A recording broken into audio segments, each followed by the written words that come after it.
cup at a time. Tea time. Yeah, this is tea time. Yeah, making a difference. One cup at a time. Tea time. So be sure to grab your tea, grab a seat, and tune in to Miss Liz. Tea time. Making a difference. One cup at a time. Tea time, yeah. Tea time.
Well, welcome, guys. It is tea time. It's evening tea time. That's right. We weren't here this afternoon. That tea time has been rescheduled until September 11th with Jacqueline Wales from Scotland. So we'll see her on September 11th. But we have the amazing J Stewart in the back, and she's going to be talking about her book, Exposed. So we're going to get some romance, some suspense. We're going to just pour it, and we're going to do some spice tonight. So we're going to have a spicy tea. So if you want, grab your tea, grab your coffee, grab a glass of wine. You don't have to drink tea on Tea Time with Miss Liz. So let's get started with the disclaimer and a little bit of intro on Anna, and then let's get Anna in here, and she's going to spill a good saucy tea with you tonight. So, disclaimer for Miss Liz's live tea shows. Miss Liz myself is going live using StreamYard. Before leaving a comment, please grant StreamYard permission to see your name at StreamYard.com. Please be advised that the content brought forward for any Tea Time show hosted by myself, Miss Liz, is always brought forward in good faith. However, may bring forward dialogues and opinions that are not representative of my platform. The facts and information are perceived to be accurate at the giving time of airing. All Tea Time guests and audience participants are responsible for using their good judgment in taking any action that may relate to the discussion. The content brought forward may include discussions for some where they may be emotionally at risk. It is significant to know that the show is engaging in discussion forums only to offer and inspire awareness and connection and is not providing therapeutical advice. If you have any questions about the disclaimer or the panelist discussion, you may freely contact me, Miss Liz, through my email at bookingmissliz@gmail.com. Moving forward, should you choose to voluntarily participate in today's show in any aspect, I myself, Miss Liz, welcomes you. And should you decide that the show is not made for you at this time, I respect that and will see you at a later date and time for another tea time. And again, all tea times this year in 2023 are done on a Thursday, 10, 3, and 7 p.m. Eastern Standard Time. If they are on a Monday or Tuesday, it is a rescheduled tea time. So let me give you a little bit on who Anna is. Anna J. Stewart is the USA Today best-selling author of more than 50 sweet to spicy romances. Preliminary writing for Harlequin, Heartwarming, Sweet Romance, and Romantic Suspense spicy lines. She also writes for Manor, Caezik Romance. I'll get her to say that when she comes in. In addition to being a Holt Medallion winner, Bride on the Run, she's a final in both the Daphne duMaurier and the National Reader's Choice. In 2019, one of her books was optioned for television. No matter the story, Anna's books are always about family. So we're going to get Anna in here and we're going to share a little bit more. But if you want to get Anna's full bio, you can check out Miss Liz's Facebook page, LinkedIn, Instagram, all that good stuff. So let me get Anna in here and let me take a sip of tea. Welcome, Anna. Thank you, Liz. It's so great to be here with you and your followers. Hi, everybody. So, Anna, let's start off with who you were as a little girl and who you are now. Oh, that's it. I don't think anybody's ever asked me that before. So, I was the little girl who always had her nose in a book. I can't remember a time I didn't have. In fact, one of the earliest pictures ever taken of me, I think I was about 3 or 4 years old. And this was back in the 70s. So in the Wayback Machine. And I was sitting in a chair with one of those hair dryers that had the cord and the lap thing. But on top of the lap thing was a book. And I was reading while I was in. So that is me in a nutshell from when I was a kid. But I grew up in San Francisco. I currently live in Sacramento, which is about an hour and a half northeast-ish, and had a great I loved growing up in the 70s and the 80s. I mean, I feel so fortunate that I did, because it was, play outside until the night was dark, and then you go in, and I could walk to my grammar school or take the bus to my high school, and it was great. But at the heart was always a book of everything. I had a great library down a few blocks away from my house. I had a great used bookstore that, when I discovered romance novels, came in very handy.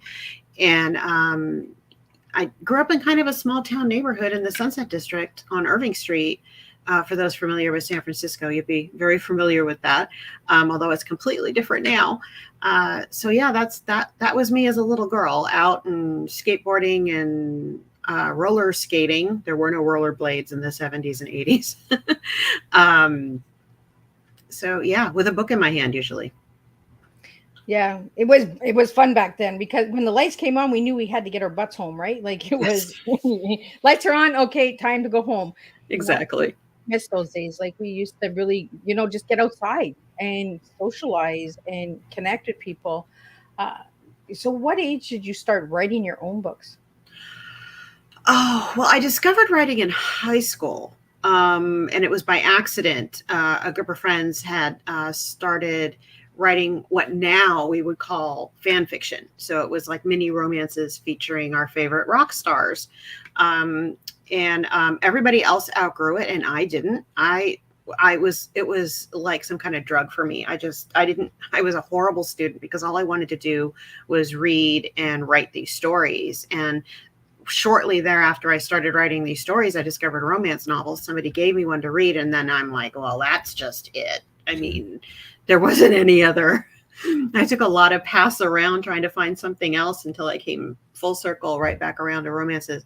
So probably about 13, 14 years old, I would head home from school just so I could get to my typewriter, so I could finish up whatever story I was writing, or I would write out longhand. I had binders of longhand written stories that were just horrible, but I still have them. They're not going anywhere, although I'm going to make sure in my will it says to burn them. It was that's really when I got bit by the bug. It took me a long time to get serious about it and to educate myself and to land on the idea of it being my career. But it was a fun road on the way to discovering that.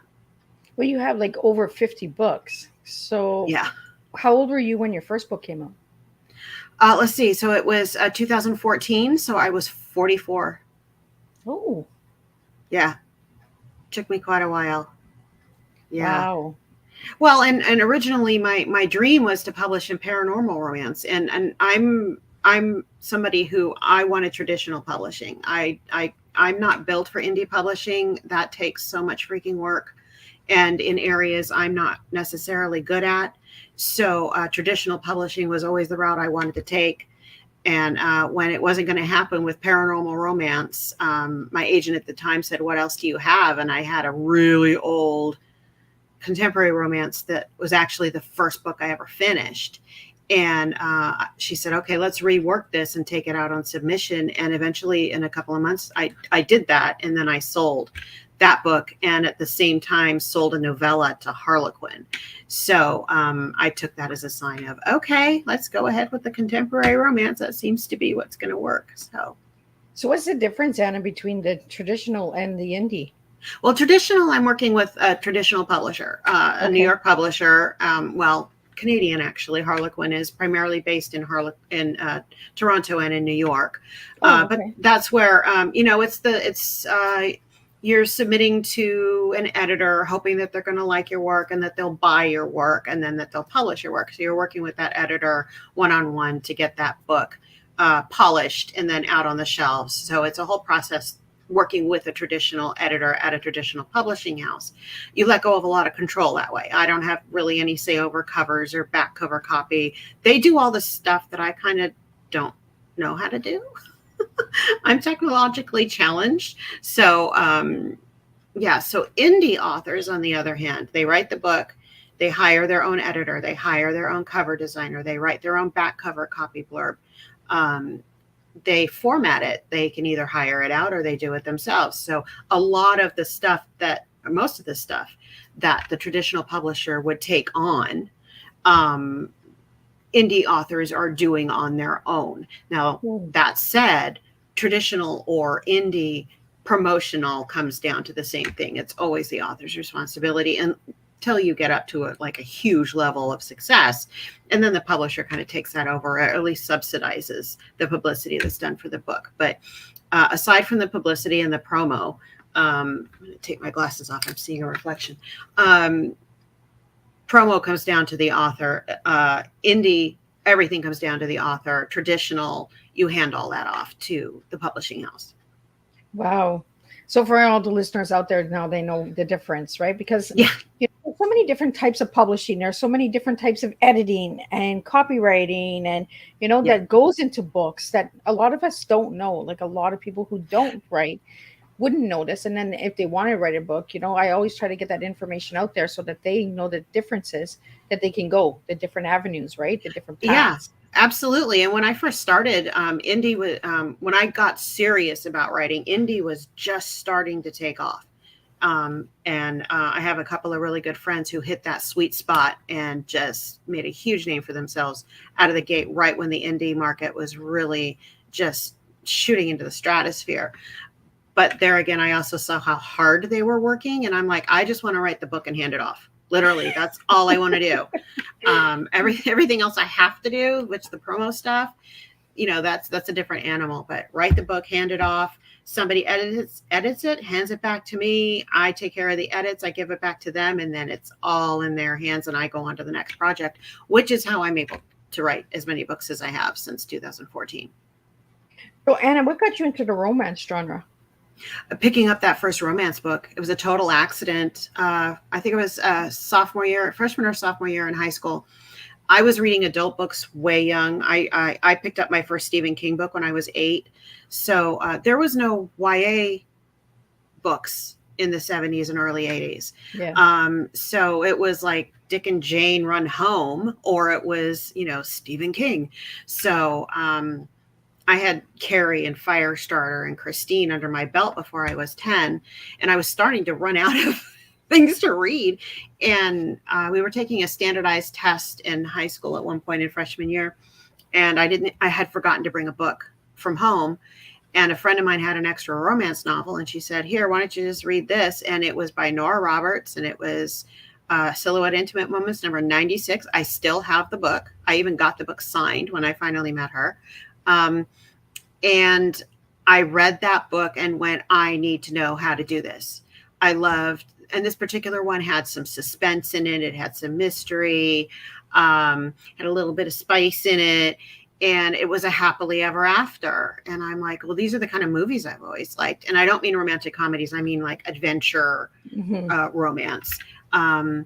And I'm like, and from there on, I could not get my hands on enough of romance novels. I mean, it was seriously like an addiction, and it still is. It's still my absolute favorite genre. Well, they used to have the Hallmark movies that came out, I think in the 80s, early 90s, where they were making them from books. They still do. I mean, that's how I got one of my books optioned. That was a complete surprise to me. I had absolutely nothing to do with that. In fact, I found out about it about 2 weeks after they'd started filming. But the Hallmark movies have been around for a really long time. I'll admit, I don't watch a whole lot of them. I am an action movie, science fiction, blow 'em up movie fan. So totally opposite from what you write. Actually, yes. Well, with the exception of my romantic suspense stuff, yeah. So my books tend to fall into the kind of Hallmark genre with a little bit more depth and more emotional conflict in them.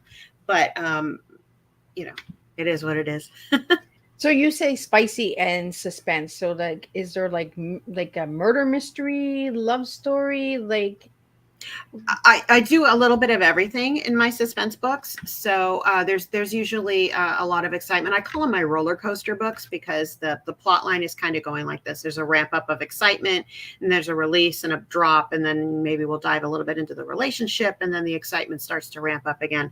I think the first movie I saw that really gave me a feel for the kind of books that I wanted to write was Terminator. And that romance between Linda Hamilton and Michael Biehn, and Michael Biehn is still one of my all-time favorite actors. Oh my God, he doesn't get enough work. I want him on everything. But that romance between them that was interspersed with the action and the life-threatening situations, those are really the kind of books that I'm really trying to focus on writing now. I'm still writing the sweet Hallmark type stuff, but the excitement and the adventure romance, those are really, those make my blood rush with excitement and anxious to get to the computer to see what's happening next. so how do you build your characters? Is it from the action movies that you watch?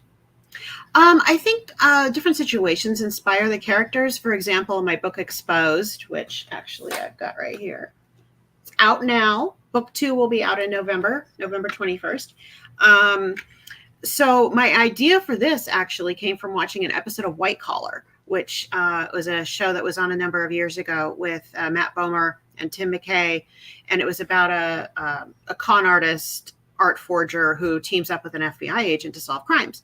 Well, in an episode that dealt with the main character's best friend, Mozzie had bid on an old storage unit. And when he went into the storage unit, it was filled with all this kind of photographs and photography equipment and everything. And I went, oh, that's really interesting.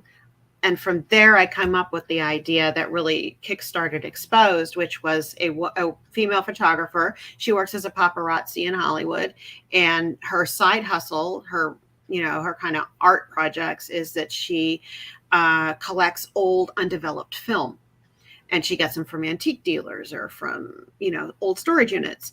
And when she develops a roll of film that she's given by a friend, she discovers evidence that calls into question a notorious murder conviction from 20 years before. So what does she do with this? And that's kind of where the book starts and where the excitement starts to ramp up. And then, of course, she gets involved with a cop, and the cop has his own reasons for kind of wanting to keep this evidence under wraps.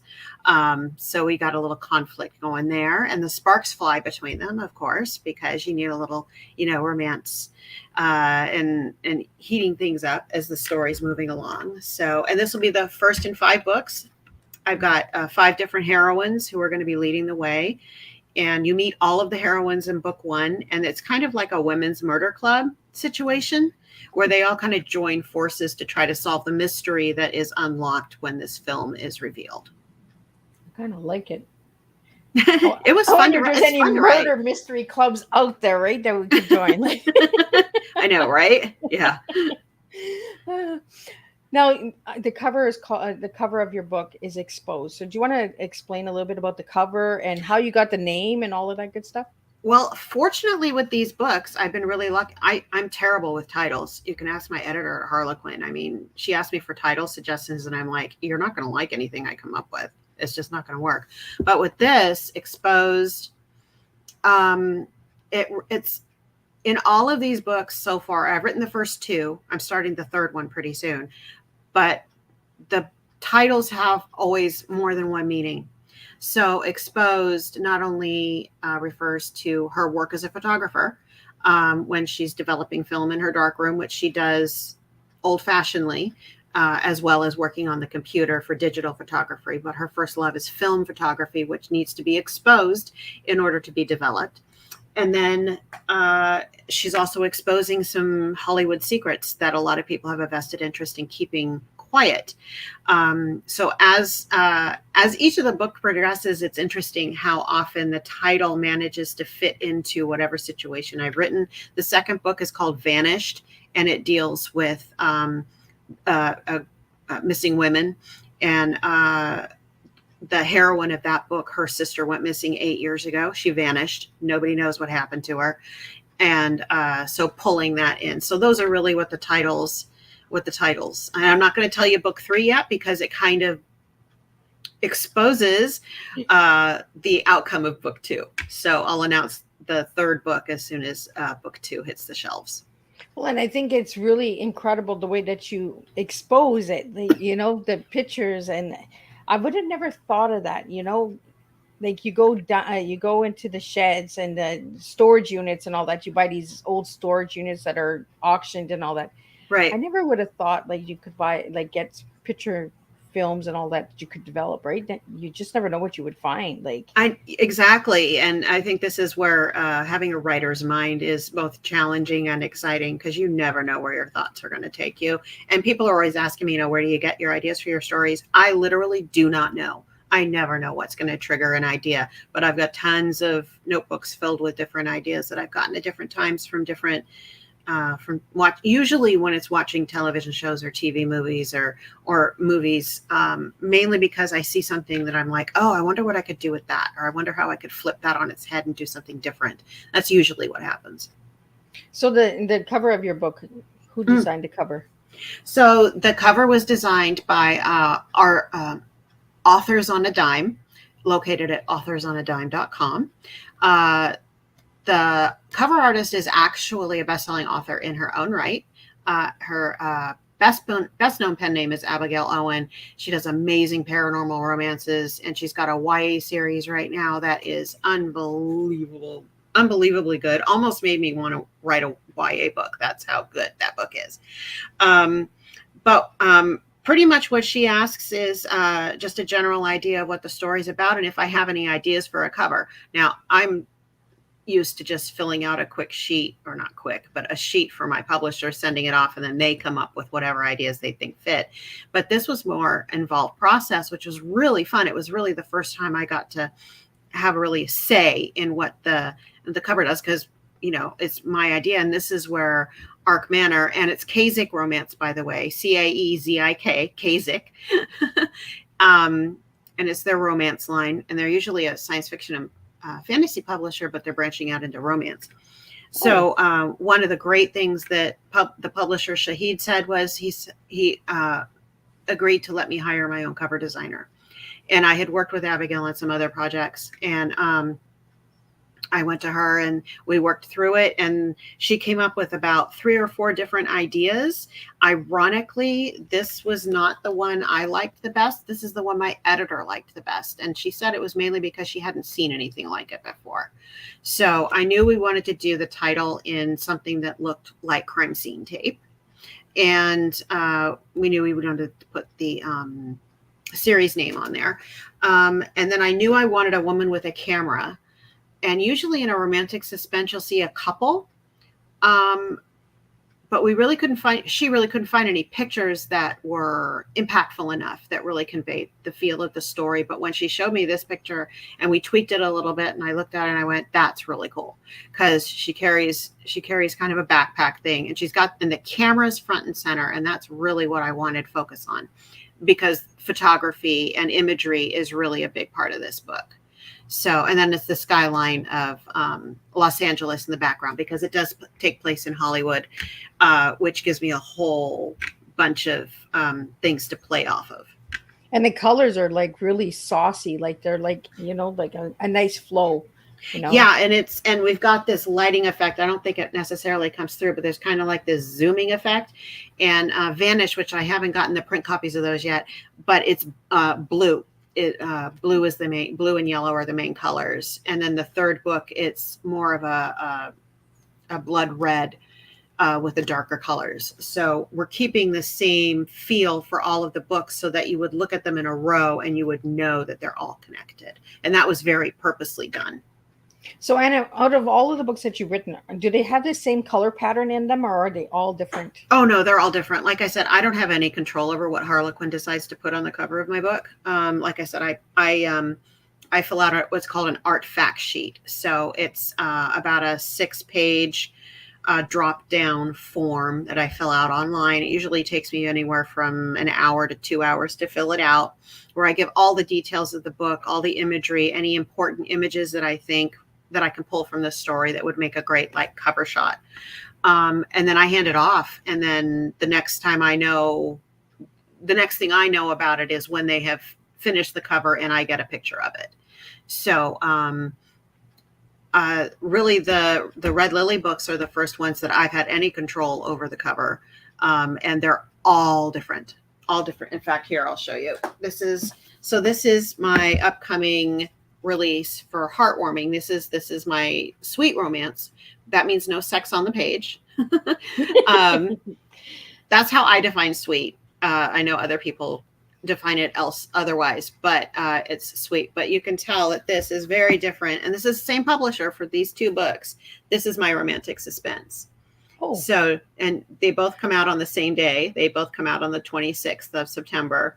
And this one is my excitement roller coaster book. And this is my laid back, this is my fake date wedding book. Then this particular series takes place in Hawaii. And then this particular book takes place in Las Vegas. Well, I noticed the second book is almost the same color flow as Expose, because it's got the yellow and it's got the red with the... Yeah, it is a little bit, but I mean, that's purely coincidental. Wow. Purely coincidental. So, yeah. It's a process. So how long does it take you to write one book? Depends on the book. I think the least amount of all of my books are either 70 to 100,000 words. I think Vanished, the book that comes out in November, turned into 130,000, which explains why it was kind of a beast to write. And I had to rewrite it twice because I just wasn't happy with it. But my Harlequins that take me usually from anywhere from 20 to 30 writing days. I don't always write every single day. I tend to write in about 15 to 20 page spurts. And I think the least amount of time it's taken me to write a book was 18 days. And that is just when the story was just there. I don't plot. So I'm figuring out as I'm writing, and sometimes that slows me down. And other times it's almost energizing because I'm anxious to find out what happens next.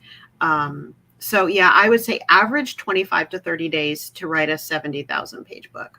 Wow. That's a lot of work. It is. And every time I get to the end of one, I'm literally like banging my head on the desk going, why do I do this? And there's always a point in every single book where I'm on text messaging with my two best writing friends. It's Melinda Curtis and Carrie Lynn Webb, who both write for Harlequin as well. And I'm just like, I can't find my big girl panties today. I just can't do this anymore. I said, I don't know how this gets harder with every book.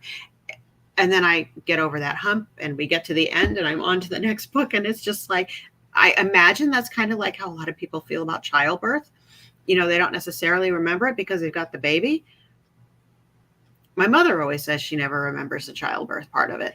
So I'm going to assume that that's a good equal statement. I have no idea. I don't have children. But yeah, there's a torture part of every book, and then you get over it and you're on to the next story. So we have a question here. Can Sure. you tell me a little bit more about the sweet romance compared to the spicy romance? Sure. So like I said, sweet romance for me is defined as no sex on the page. And actually in my Heartwarmings, there's no sex in the book at all. The heroine might have a couple of tender kissy moments, but nothing super intimate. Harlequin likes to define this line as a line that granddaughters through grandmothers can read. Okay. And there's nothing in there that anybody would find objectionable or offensive. There's no swearing. There's no sex. There's nothing that would have like an 8 or 9-year-old, like I would have been reading these books, coming up to somebody and going, well, what does this mean? You're not going to find those in the Heartwarmings. Heartwarmings are Hallmark movies with a lot more emotional conflict between the characters in real life situations, usually in small towns. So that's my definition of sweet romance. Other authors will define sweet romance in other ways. One word that gets bandied about a lot with Harlequin and with the Heartwarming line, and this was not by author's choice, is the word clean. I despise that phraseology for any kind of romance because it implies that there's something dirty and wrong about sex, and there ain't, especially if you're doing it right. So you will often see clean and sweet used interchangeably. I never use the word clean. And if anybody wants to blame somebody for that term, you can blame Amazon, because they found it was a good search engine word. So that's how that word got tagged onto a lot of the sweeter romance lines. So by my definition, sweet just means it's very inoffensive, but it is also very emotionally impactful between the hero and the heroine. And then you get to the spicier, which can run the gamut from anything to a close the door and this, you don't see the sex, but you know the sex is happening, to a full-on love scene, which I do in my romantic suspenses, but it's not graphic. It's not dirty. Well, yeah, but you know what? Dirty is kind of in the eye of the beholder. I probably use some words in exposed in my love scenes, especially, that my sweet, clean readers would find shocking, which actually, if they know me and follow me on social media, it shouldn't be shocking at all. I actually have a very filthy mouth, but it's more sexual content in the spicier romances. And that can go anywhere from, like, you know, relatively tame love scenes. I'm kind of middle of the road. I actually don't like writing sex scenes, mainly because my imagination can only take me so far, apparently.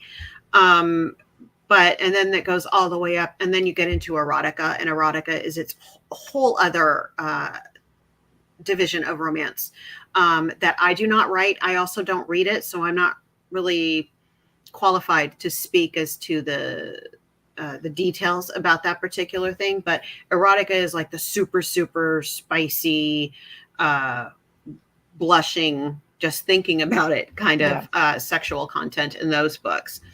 But mine goes middle of the road. I try to be as inoffensive as I like to write what I like to read.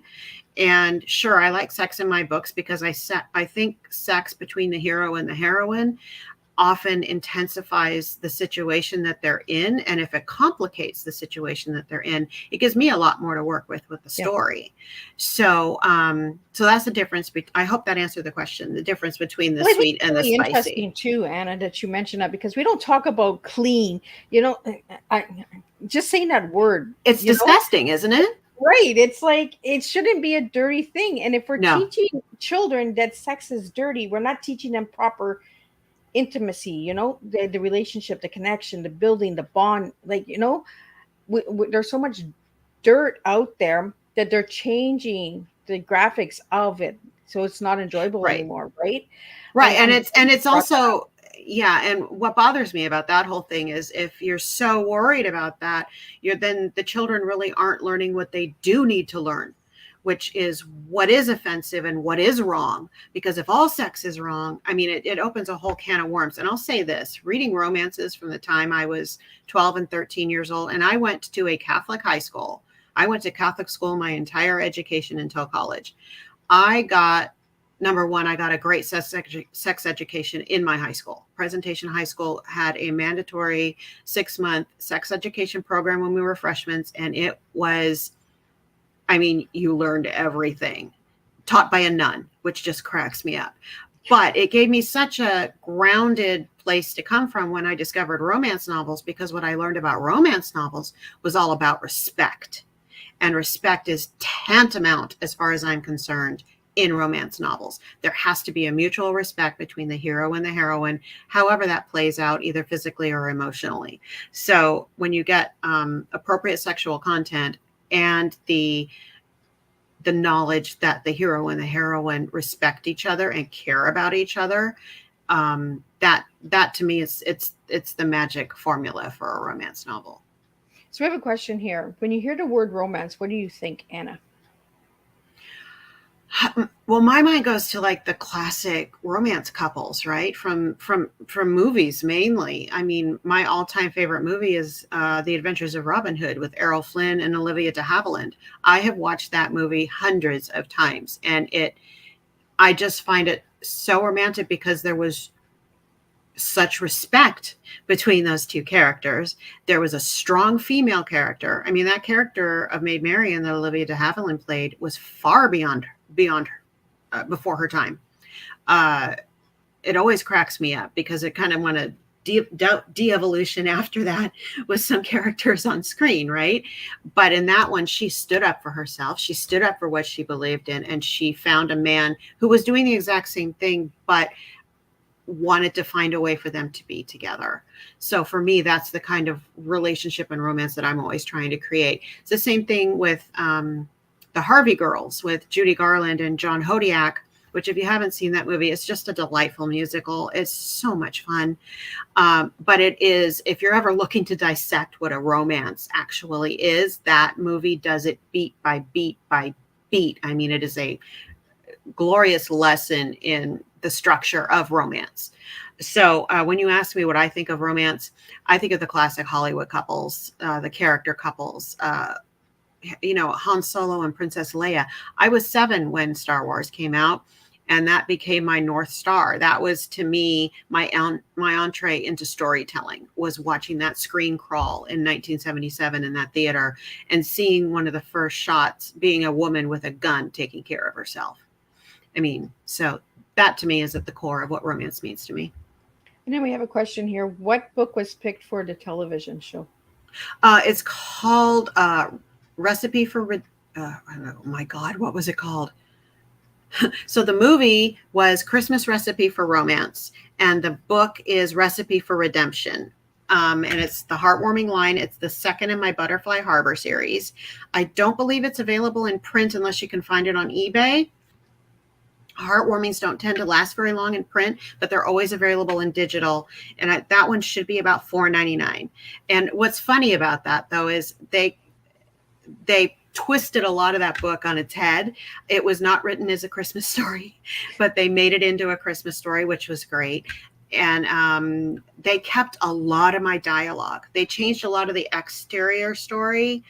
They kept the primary premise, which was a woman who needs to learn how to bake to win a contest to save her family's inn.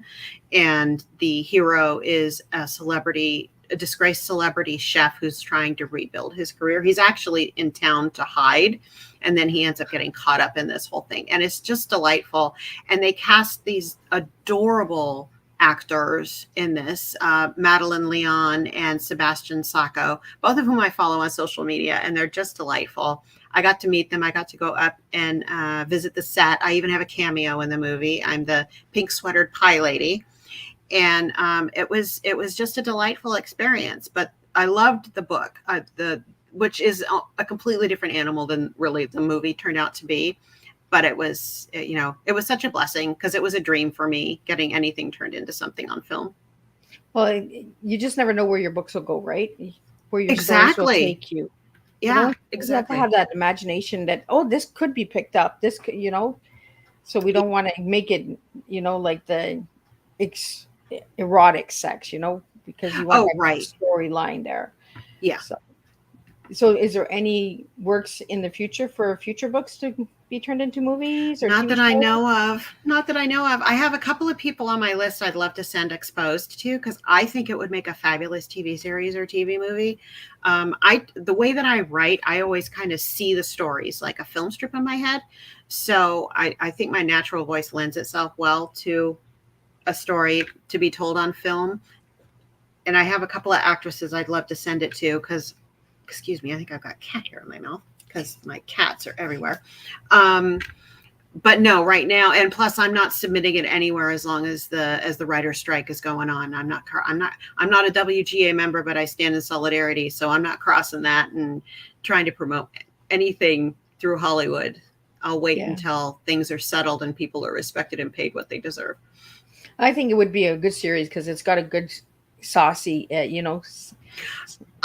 think so. Like there could be a lot of different ways of going at it, right? So yeah, absolutely. And there's a large cast of characters, and it draws in from multi-generations because my heroine in Exposed has an elderly aunt who was a child star in Hollywood, and she's now in her 80s and she's still dreaming of that comeback. So it has a lot of various aspects in that story that I think would be really fun on film.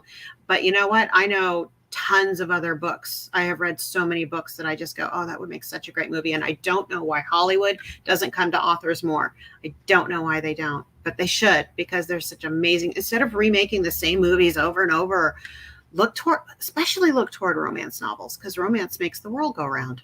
Right? We need romance in life. Absolutely. So, Anna, I want to ask you, if I give you the letter TEA, what words would you give me tonight for your T? So for T, I would say tolerance. I'm a big believer in love is love. I don't care who you love, as long as you got love in your life, that's all that matters. And also tolerance of anything that this is something I'm actually been working on. Is I try now to refrain from commenting negatively on something I just don't particularly like. You know, I don't like it when other people, what I call yuck on my yum. You know, I have my favorite things. I have my favorite TV shows. It's not everybody's cup of tea. I don't have to comment on something I don't like just because I want to put that out there. That's just ridiculous, and there's too much of it going on in the world. It's So wasted T for time. It's wasted time, it's wasted energy. You know, turn that around, make something positive out of it. So T for tolerance, definitely.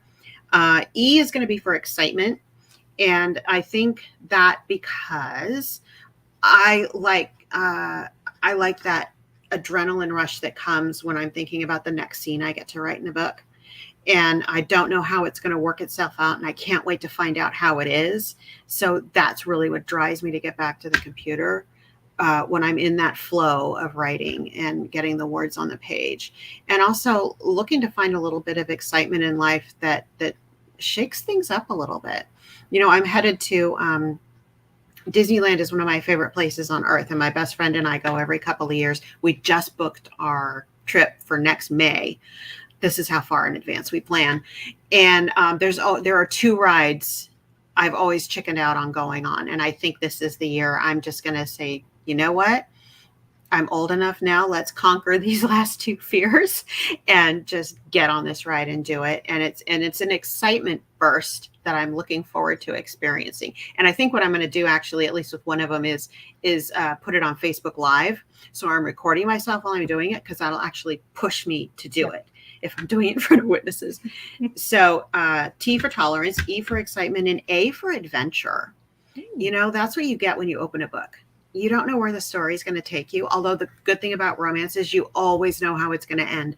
A romance will always end in a happily ever after or a happily for now. If it ends in any other way, it's not a romance. Just FYI. But the adventure of a book, the adventure of story, it's there's nothing like it.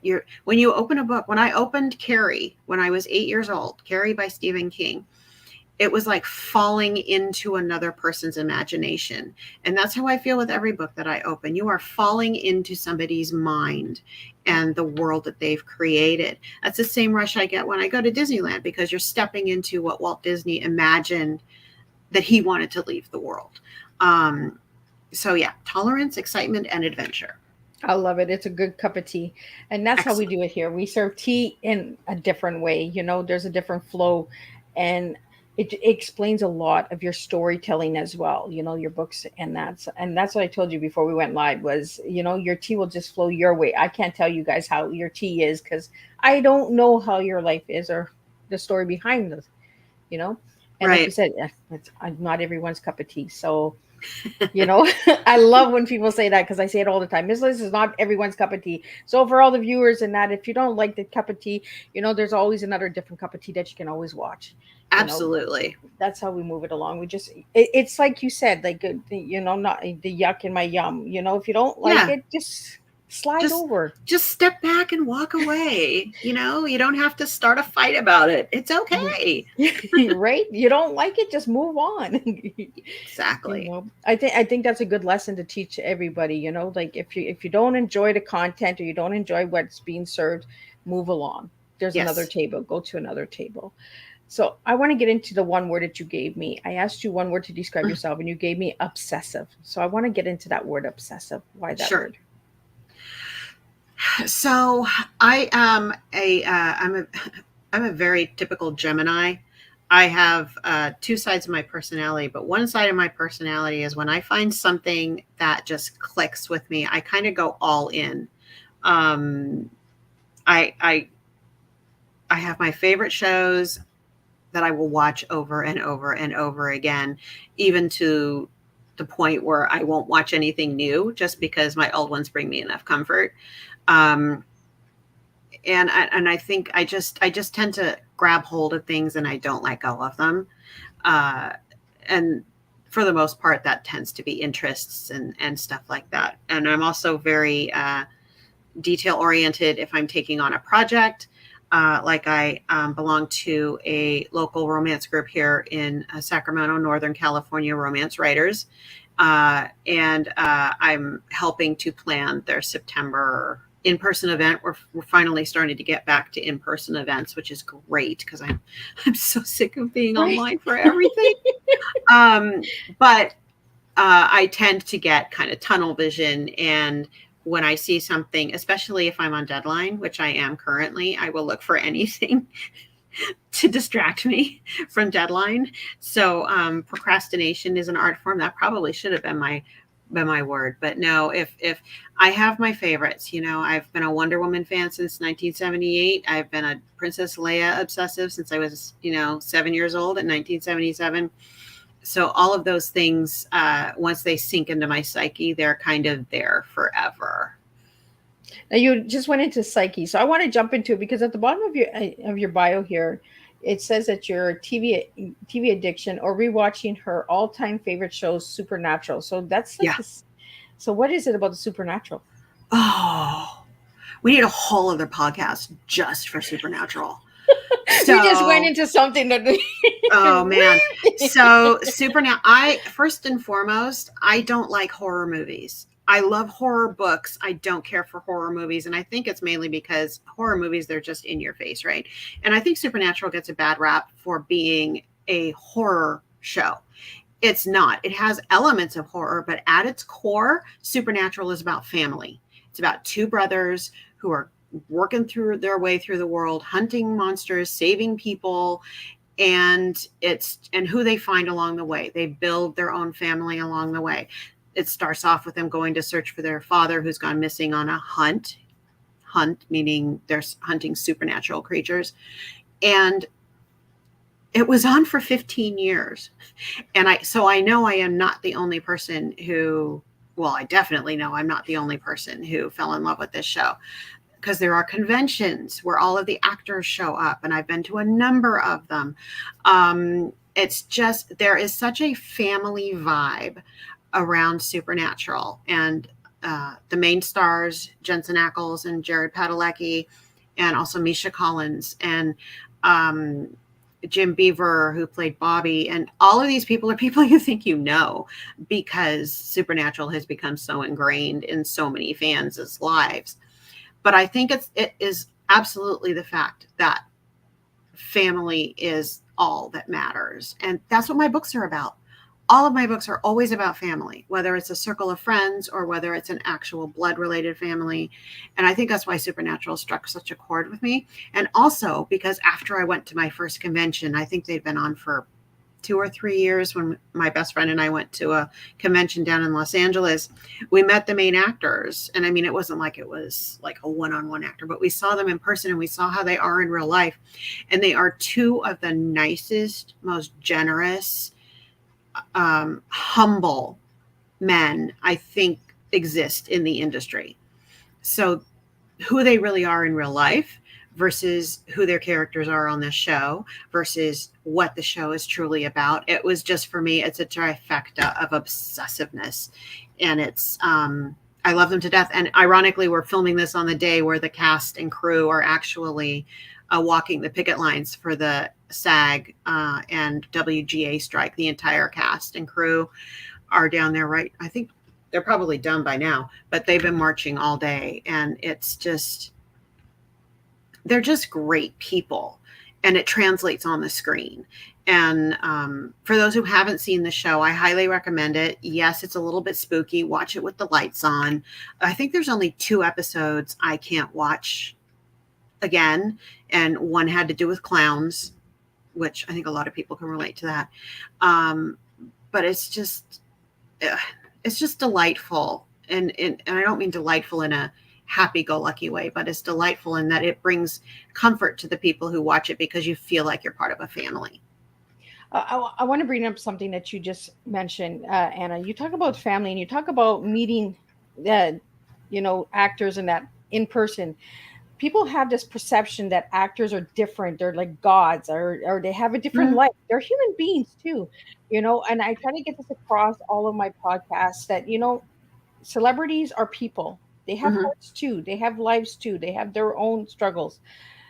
Have you ever been like somebody reads your book and they come to your table, they'll see you at a convention or something, and they'll be like, oh, that's what you look like, or oh, that's who you are. Like, have you ever had that happen? I haven't. I'm not nearly at that level. No, I reserve that kind of interaction for people like Cheryl and Kenyon or Nora Roberts or James Patterson or Stephen King.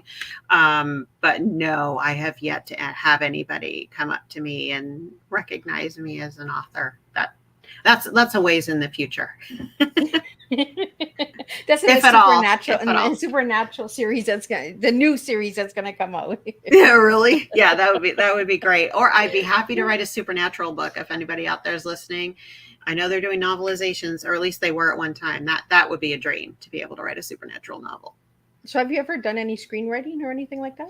I haven't, but I'm considering kind of diving into it, mainly because I really would like to put Exposed out in submission, but I'd need to have some kind of treatment for it. I can't just say, here, read my book, now turn it into a movie. I'd like to have some idea of what goes into the process. So if anybody would like to get the Exposed, where can they get it, Anna? It's available everywhere books are sold. Paperback is $9.99. Digital, I believe it's either $2.99 or $3.99. All the buy links are on my website, authorannastewart.com. And book 2, actually, if you go to Arc Manor /Caezik, actually just go to my website and you can find the buy links to Vanished. We ran into an issue with Amazon. I'm not going to get into it, but they're not letting us do pre-orders for Vanished, at least for digital. You can order the paperback though, but you can pre-order the digital of Vanished directly from my publisher, which is actually better for everybody because then we don't have to give Amazon a cut. So the joke's on them. But yeah, they take their pretty price. they take their cut. Yeah. But no, Exposed is available at Barnes & Noble, Kobo. I think the only place it's not available is Google Play, but it's on Apple and Amazon, of course. And so you can find Exposed anywhere. And after November 21st, which is when Vanished comes out, you'll find that everywhere as well. So any other books that are coming out this year? Oh my gosh. So let's see. So I have the 2 on the 26th of September. And then I have one in December 26th, which is is it the last one in I think that's the last one in my Honor Bound series, which is called A Detective's Deadly Secrets. That will be out December 26th. And I think that's it until next April. Oh, but wow. I think I had 7 books out this year, 6 or 7 books. It's something like that. So, yeah. So I want to, we're almost at the hour here. I want to ask you, I asked you what your favorite color was and you gave me turquoise. I wasn't expecting turquoise. I'm a writer. It's a fancy word. So what is it about turquoise that you like?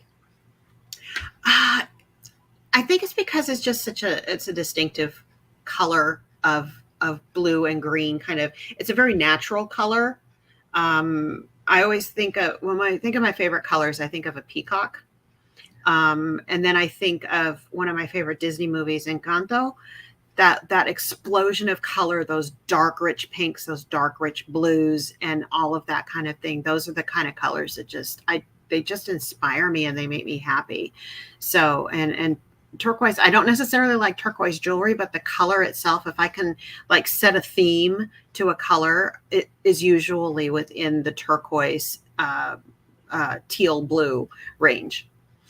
So it's almost like a nice, smooth, calming effect, right? It is. And I think it's because I always find water very calming. So I tend to gravitate toward blue in that way, even though water terrifies me if I'm in it. If I'm on the shore, I'm fine with it. Waterfalls, the beach, a lake, anything like that always brings me peace. So I think that's where the turquoise comes from. Now, before we wrap up, you also do workshops, so I want to talk about that really quickly. So, how Sure. can anybody get into that? I'm not scheduled for any right now, I don't think, but I'm always open to coming out and speaking to writers groups or even readers groups or book clubs. And you can just email me through my website there again. And I have a list of workshops on my website, which is under extras. And then just scroll down to writer workshops. And I've got a couple on creating conflict.